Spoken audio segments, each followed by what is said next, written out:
की सूरत-ए-हाल के हवाले से भारत के वज़ीर-ए-आज़म नरेंद्र मोदी साहब ने APC तलब की दिल्ली के अंदर, जिसके अंदर हुर्रियत कॉन्फ्रेंस के अलावा जितने नाम नहाद कश्मीरी लीडर हैं उनको मदऊ किया गया। महबूबा मुफ्ती भी थी, उमर अब्दुल्ला भी थे और बाकी जो कश्मीरी रहनुमा जो भारतीय आइन के तहत वहाँ पे इंतखाबात में हिस्सा लेते रहे हैं, 14 के करीब रहनुमा मौजूद थे। और उसमें भारतीय मीडिया ये रिपोर्ट कर रहा है कि उसमें वज़ीर-ए-आज़म नरेंद्र मोदी साहब ने ये इशारा दिया है कि वो मकबूजा कश्मीर की जो खुद मुख्तारी है उसको बहाल कर सकते हैं। इस हवाले से हम अपडेट भी लेंगे। हमारे साथ मौजूद हैं सीनियर कश्मीरी साफ़ी हैं नईमा अहमद बहजूर, किसी तारुफ की मोहताज नहीं, उन्हें खुश आमदीद कहेंगे। अस्सलाम वालेकुम नईमा साहबा। अस्सलाम वालेकुम, आप आवाज़ सुन पा रही हैं? मुझे आवाज नहीं आ रही है। अच्छा, मैं दोबारा सवाल करूंगा कि जो APC बुलाई मोदी साहब ने दिल्ली के अंदर, उसमें क्या आउटकम निकला? और एक तो भारतीय मीडिया ये रिपोर्ट कर रहा है कि कश्मीर की जो नीम खुद मुख्तारी है उसको बहाल करने का इशारा दे रहे हैं मोदी साहब। ये कितना बड़ा कदम होगा? क्या कश्मीरी इसके ऊपर जो मुतमईन हो जाएंगे? क्या यही उनका मुतालबा था कि नीम खुद मुख्तारी बहाल की जाए? एक अरसे से तो बहाल थी। जी आप प्लीज सवाल दोहराइए, मैंने आपका सवाल नहीं सुना है। मैं ये कह रहा हूं कि जी नईमा साहबा, मैं ये कह रहा हूं कि दिल्ली के अंदर आज जो APC हुई है, जो कश्मीरी रहनुमा वहां गए हैं, और उसके अंदर ये इशारा दिया जा रहा है कि शायद नरेंद्र मोदी साहब ने कहा है कि हम जो है कश्मीर की नीम खुद मुख्तार हैसियत बहाल कर सकते हैं। तो क्या जो मकबूजा कश्मीर के आवाम हैं वो इस बात से मुतमईन हो जाएंगे? देखिए, मुझे लगता है कि जहां तक मेन स्ट्रीम का ताल्लुक है और जो मेन स्ट्रीम को वोट देते हैं उनके लिए तो ये अच्छी खबर होगी, लेकिन अभी नरेंद्र मोदी ने इसका इशारा बिल्कुल नहीं दिया है। उन्होंने मीटिंग में जो कहा है, जो गुपकार अलायंस के नाम से जो सियासी जमातें वहां पे शामिल थी, उन्होंने इस मुतालबे को वहां पे उठाया है, लेकिन नरेंद्र मोदी ने ना इनकार किया है ना इकरार किया है। बल्कि मुजफ्फर बेग साहब ने, जो लीडर हैं वहां कश्मीर के, उन्होंने कहा है कि ये मामला सुप्रीम कोर्ट में है और सुप्रीम कोर्ट में इसको तय करना लाजमी है। हो सकता है कि उनको इस तरह की इंफॉर्मेशन दी गई हो कि सुप्रीम कोर्ट में जाके इसकी बहाली करेंगे ताकि इससे ये फेस सेविंग गवर्नमेंट के लिए भी हो। लेकिन बज़ाहिर मुझे लगता है कि कश्मीरी सिर्फ इस पे इत्तेफा करेंगे, तो मुझे इस पे थोड़ा सा डाउट है कि वहां पे अब ज्यादा जो आजादी की तहरीक इस वक्त है बहुत ज्यादा स्ट्रांग हो रही है, बहुत मजबूत हो रही है। जो 2 साल से वहां पे लोगों ने मजालिम देखे हैं, तो सिर्फ आप ऑटोनॉमी को वहां पे देके लोगों को बहलाएंगे तो मुझे नहीं लगता है कि इससे लोगों की तशफ़ी हो सकती। ये बताइएगा कि जिस वक्त ये सारी अरेंजमेंट 370 वाली उस वक्त शेख अब्दुल्ला साहब के ज़माने के वक्त, उस वक्त भी बेसिकली इसको एक कॉम्प्रोमाइज़ समझा गया था एक इंडिया के उस पूरे जोग्राफिया के अंदर, उस एडमिनिस्ट्रेशन के अंदर, और उसके बाद ही सारी की सारी मूवमेंट्स जो हैं आगे चली हैं और सारा आगे हुआ है। ये 2 सालों के अंदर आप क्या समझते हैं कि ये जो लीडर नरेंद्र मोदी की मेज पे बैठे हैं, इनकी कोई वक़्त या कोई हैसियत जो है कश्मीरियों के अंदर है या नहीं है?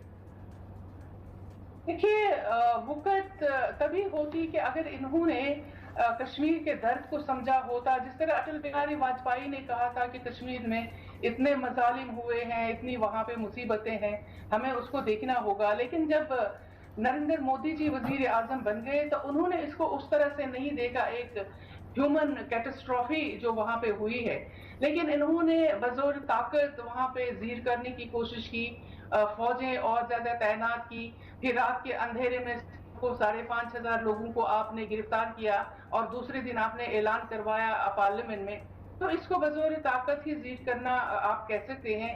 तो मुझे नहीं लगता है कि कश्मीरियों को वजीर आजम के लिए अब इतनी कोई ऐसी गुड विशेष जो जिस तरह से कह सकते हैं कि उनके लिए हैं, क्योंकि कश्मीरियों ने 2 साल में बहुत ज्यादा मुसीबतें झेली हैं।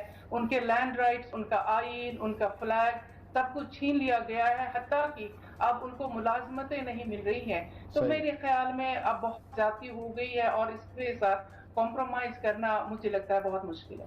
अच्छा, सुप्रीम कोर्ट में अगर हुकूमत जो है वो अपने तौर पे ज़्यादा अपना एडवोकेट नहीं करती, जिसे कहते हैं प्रेस ना करना, और सुप्रीम कोर्ट में कोई ऐसी सूरत आ जाती है। तो आप क्या समझते हैं कि एक तो ये है कि क्या कश्मीरी सुप्रीम कोर्ट के उस डिसीजन को मान लेंगे, या उस सुप्रीम कोर्ट के डिसीजन के ऊपर कोई इंडिया के अंदर कोई मसला होगा, या जैसे जैसे हिंदुत्व का और कश्मीर से उनके साथ नफरत और मुसलमानों के साथ नफरत है। एक तो ये सवाल बहुत इंपॉर्टेंट है। और दूसरा मैं सवाल साथ ही कर दूं कि क्या ये नरेंद्र मोदी का बुलाना और फिर बाकी किसी आलमी एजेंडे का हिस्सा तो नहीं है कि उसको चीन के खिलाफ लड़ाने के लिए इंडिया को फ्री किया जाए? देखिए, मुझे लगता है कि सुप्रीम कोर्ट में अगर गवर्नमेंट ऑफ इंडिया को अपनी एम्बैरेसमेंट, जो आलमी इमेज उसकी खराब हो गई, अगर उसको बचाना होगा तो वो डेफिनेटली थ्रू सुप्रीम कोर्ट इसको बहाल करवाएंगे, वो तो डेफिनेटली है। और दूसरी बात जो आपने कहा कि आलमी एजेंट, जो आलमी ताकतें हैं, मुझे लगता है इसमें बहुत सारे जो मुहरिकात हैं। नंबर 1 जो अफगानिस्तान में अमरीकी इनखला है, उसकी वजह से तालिबान का फैलना और उनकी मौजूदगी, उनकी आमद वगैरह, एक तो वो तशवीश है। दूसरा, अमरीकी कांग्रेस ने काफ़ी मोदी सरकार पे दबाव डाला है कि कश्मीर में जमहूरी अमल शुरू होना चाहिए और कश्मीर में ये जो इंसानी हकूक की पामालियाँ इनको बंद करना चाहिए। इसीलिए आप देखेंगे कि ये जो डोमिसाइल सर्टिफिकेट्स भी दे रहे थे उसको इन्होंने बंद कर दिया है फिलहाल, और नजरबंद जो रहनुमा थे उनको रिहा करना शुरू कर दिया है।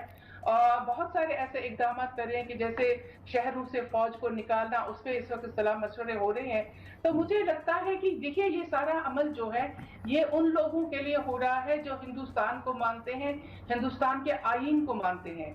लेकिन कश्मीर में जो एक मेजॉरिटी है वो आज़ादी के हक में इस वक्त तहरीक चला रहे हैं, जिसमें आर्टिकल 370 होना या न होना बराबर है। नहीं तो ये ऐसा नहीं लगता कि ये एक नरेंद्र मोदी साहब का ट्रैप था कि पहले ये करें और उसके बाद दुनिया शोर मचाए और हम ये वापस ले लें, और पाकिस्तान ने भी जब मुतालबा किया कि जब ये आर्टिकल वापस लेंगे, खुद मुख्तारी वापस आएगी तो हम भारत के साथ मुज़ाकरात के लिए तैयार हैं। तो क्या ये जब सुप्रीम कोर्ट से फैसला आ जाएगा, ताल्लुकात मुज़ाकरात की तरफ जाते हुए नजर आएंगे, तो क्या कोई बेहतरी की उम्मीद नजर आ रही है दोनों मुल्कों के ताल्लुकात के दरमियान आपको? देखिए, पाकिस्तान ने इस पे जो फोकस किया है 5 अगस्त 2019 पे, तो वैसे अगर पाकिस्तान समझता है कि कश्मीर उसका शहरग है, उसकी शहरग है और वो एक स्टेक होल्डर है, तो मेरे ख्याल में ये भारत के साथ एक अंदरूनी इंतजाम है, तो जिसपे पाकिस्तान को ज्यादा फोकस नहीं करना चाहिए था पाकिस्तान को, अगर यूएन रेजोल्यूशंस वगैरह जो भी है। लेकिन फिर भी हम समझते हैं कि पाकिस्तान ने जिस तरह से आज आलमी सतह पे जो लॉबिंग की है उसका कुछ खातिर का नतीजा सामने हुआ है, और जो बंदूक वगैरह जो है उसको खत्म करना, पुरअमन तहरीक चलाना, मुझे लगता है उसका काफी असर हुआ है।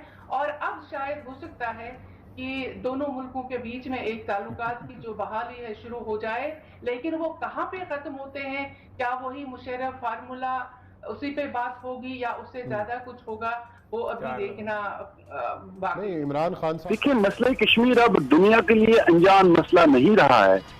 5 अगस्त के बाद इस शर से खैर के पहलू निकल आए हैं, जहां बैनुल-अक़वामी सतह पे मसले कश्मीर की मुतनाज़ हैसियत को तस्लीम किया गया है। जहां मैं पहले गुजारिश कर रहा था कि सिक्योरिटी काउंसिल के 3 इजलास हुए हैं, आलमी रहनुमाओं के स्टेटमेंट आए हैं।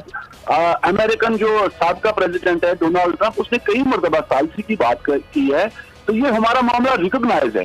ताहम जहां आज 10 लाख फौज की मौजूदगी में कश्मीरी को जो है उनके कत्लेआम का उनको लेसन मिला है, बिरादरी के लिए लम्हा फिक्री है। कश्मीर जेल खाने में इस वक्त तब्दील है। 5 अगस्त के बाद फौजी जमा में इजाफा हुआ है, वहां पर लोगों को गिरफ्तार किया गया, हजारों की तादाद में गिरफ्तार हैं, जाली मुकाबलों में हमारे मासूम बच्चों को मार दिया जाता है। इसी तरह से वहां पर हर तरह से जो है वो हमें दबाने की कोशिश की जा रही है। मसले कश्मीर जो है ये एक हकीकत है, इसको जुटाया नहीं जा सकता है। दुनिया को अब आगे आना होगा। जहां मोदी ये समझता था कि मैं गोली के जोर पे कश्मीरियों को दबाऊं, वो इसमें मुकम्मल तौर पर फेल हो चुका है। कश्मीरी जो क़ियादत है वो हमारे ख्वातीन निज़ाम जेलों के अंदर बंद है, हमारे मासूम बच्चे जेलों के अंदर बंद है। मैंने कहा कि 3 साल हमारी एजुकेशन बताते रहे। अगर महबूबा मुफ्ती की बात की जाए, तकरीबन 14 महीने इन्होंने जेल काटी है, और वहां से जिस तरह के बयानात उनके सामने आए तो कुछ ऐसा महसूस हुआ कि शायद ये चीज़ों को बेहतर तरीके से समझ चुकी हैं। लेकिन अभी जब ये फिर से ये मुज़ाकरात हो रहे हैं या फिर ये बैठक हुई है, इसमें उनकी जमात भी शामिल है। دیکھیں وہ لوگ چونکہ ہوا کا رخ دیکھ کر پھر چلے گئے ہیں دہلی، حالانکہ ان کو نوشت دیوار پر لینا چاہیے. ان کے ساتھ جو ہوا ہے، خود محبوبہ مفتی نے کہا کہ ہمارے بزرگوں نے غلطی کی ہے. قائد اعظم کا ویژن سچ تھا، اور جہاں خود عمر عبداللہ کی فیملی بھی یہی کہہ رہی ہے، انہوں نے بھی ہمیشہ جو ہے نا کشمیریوں کے قتل عام میں بھارت کا ساتھ دیا ہے. آج وہ پھر اس قبضے کو دوام بخشنے کے لیے دہلی جا رہے ہیں. وہاں بیٹھک میں مودی کے ساتھ، اجیت کمار دیول کے ساتھ کشمیریوں نے اس لیڈرشپ کو ہمیشہ مسترد کیا ہے. کشمیری لیڈرشپ جو ہے وہ حریت قیادت ہے، وہ سعید علی شاہ گیلانی ہے، وہ یاسین ملک ہے، وہ شبیر احمد شاہ ہے، وہ میر وائز عمر فاروق صاحب ہیں، جو گھروں میں بند ہے، جو جیلوں میں بند ہے. تو لہٰذا یہ دنیا کو گمراہ کرنے کی کوشش کی جا رہی ہے، لیکن زیادہ دیر تک اب دنیا کو گمراہ نہیں کیا جا سکتا ہے. اس حقیقت کو جھٹلایا نہیں جا سکتا ہے. تاہم آج کی ڈیٹ میں یہ اقوام متحدہ کی غفلت ہے، اس کی جو ہے وہ خامی ہے کہ جہاں اس کے ایجنڈے پہ کشمیر موجود ہے، اور آج تک وہ اس کو حل کرنے میں ناکام رہا ہے. آج کی ڈیٹ میں اگر اقوام متحدہ اپنا رول ادا نہیں کرتا تو وہی اقوام متحدہ کا ہوگا. صحیح. اچھا، ایک آخری سوال، آپ کو کیا لگ رہا ہے یہ جو ابھی کشمیر میں الیکشن ہونے جا رہا ہے، اس سے پہلے اس طرح کی میٹنگ کا بلانا اور اس طریقے سے وہ رہنما جو کہ کٹ پتلی ہیں ان کو بلا کے بات چیت کرنا، اس سے کیا آپ کو سمجھ آ رہا ہے؟ یہ سازش تو ہے ہی، لیکن اس کے پیچھے مقاصد اور کیا ہو سکتے ہیں؟ اس میں کوئی شک نہیں، یہ سازش ہو رہی ہے کشمیر کے خلاف اور تحریک آزادی کے خلاف. اس سے پہلے بھی یہ لوگ الیکشن میں حصہ لے چکے ہیں، جہاں ان کو بائیکاٹ میں لوگوں نے مسترد کر دیا ہے. جہاں پارلیمنٹ کا الیکشن ہوا ہے، خود ہندوستانی میڈیا نے کہا کہ 6% ووٹ پڑے ہیں، اور 6% ووٹ لے کر کوئی پارلیمنٹ میں جائے کہے کہ میں کشمیر کا نمائندہ ہوں. یہ تو اہم حقوق کی جنت میں رہنے والے لوگ ہیں، یہ تو ابھی بھی سمجھ نہیں رہے ہیں.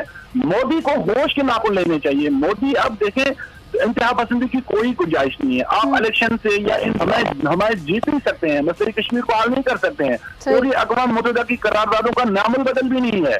کشمیر ایک حقیقت ہے. وہیں آپ دیکھیں جہاں 40 کروڑ آپ کے بھکاری ہیں ہندوستان میں، جن کو روٹی میسر نہیں ہے، جن کو اپنا چھت میسر نہیں ہے، جن کے بدن پہ کپڑا نہیں ہے، فٹ پاتھوں پہ وہ سوتے ہیں.